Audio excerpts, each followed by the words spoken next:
Garde au travail, guys. Je regarde le travail samedi. Diaspora longtemps.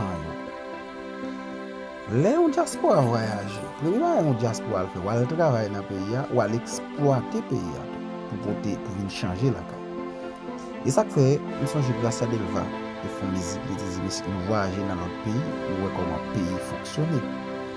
Ça, c'est bagaille pour chaque zone. Ou bien, dans chaque zone, tu as 4-5 entreprises. Ça fait l'ampoule, ça fait l'encochon, gado travail.